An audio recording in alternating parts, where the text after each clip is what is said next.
Boundary লাইনে চোখ ধাঁধানো এক ক্যাচ ধরে সবাইকে তাক লাগিয়ে দিয়েছেন সৌম্য সরকার। শামীম পাটোয়ারি ছক্কা হাঁকাতে গিয়ে বাউন্ডারি লাইনের সৌম্যর হাতে ক্যাচ তুলে দিয়ে নিজের বিদায় ঘণ্টা বাজিয়ে দিলেন। প্রথমে বল লুফে নিয়ে শরীরের ভারসাম্য ঠিক রাখতে বলটি আকাশে ছুড়ে দেন এবং নিজে চলে যান বাউন্ডারির বাইরে। মুহূর্তের মধ্যে আবার দ্রুত বাউন্ডারি লাইনের ভিতরে ঢুকে এসে দ্বিতীয়বার বলটি তালুবন্দী করেন তিনি। দুর্দান্ত এই ফিল্ডিংয়ে শামীম পাটোয়ারির ইনিংসের ইতি ঘটে। দুর্দান্ত খেলতে থাকা শামীম পাটোয়ারি আউট হওয়ার পর ৭২ রানের মধ্যে পড়ে যায় ৫টি উইকেট। এখানেই ম্যাচ থেকে ছিটকে পড়ে ঢাকা ক্যাপিটালস।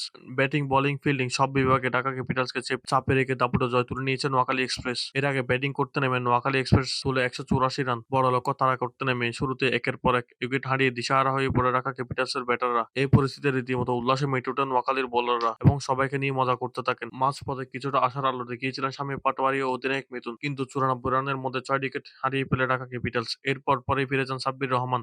শেষ দিকে মোহাম্মদ সাইফুদ্দিন ২০ বলে ৩৪ রানের জড়ো ইনিংস খেলে ম্যাচ ফেরানোর চেষ্টা করেন, তবে এটি জয়ের জন্য যথেষ্ট ছিল না। শেষ পর্যন্ত ১৮ ওভার ২ বলে ১৪৩ রানে অল উইকেট হয়ে যায় ঢাকা ক্যাপিটালস। এই জয়ের মাধ্যমে ঢাকা ক্যাপিটালসকে লজ্জাজনকভাবে হারিয়েছে নোয়াখালী এক্সপ্রেস। শেষ ২ ম্যাচের পারফরম্যান্সে স্পষ্ট হয়ে গেছে বিপিএলে ধীরে ধীরে সবচেয়ে শক্তিশালী ও ভয়ংকর দল হিসেবে পরিণত হচ্ছে নোয়াখালী এক্সপ্রেস। পরবর্তী ম্যাচগুলোতে ধারাবাহিক জয় পেলে নোয়াখালী এক্সপ্রেস কোয়ালিফাই করার সম্ভাবনা উজ্জ্বল হবে। তাই এই দলকে এখনো ছোট করে দেখার কোনো সুযোগ নেই। যেকোনো মুহূর্তে তারা বড় দলকে হারানোর সক্ষমতা রাখে। আজকের ম্যাচে ম্যাচ সেরার পুরস্কার জিতেছেন মোহাম্মদ নবীর ছেলে হাসান ইসরাকিল। দুর্দান্ত ব্যাটিংয়ে তিনি নোয়াখালী এক্সপ্রেসকে এক বিশাল লক্ষ্য এনে দিয়েছেন।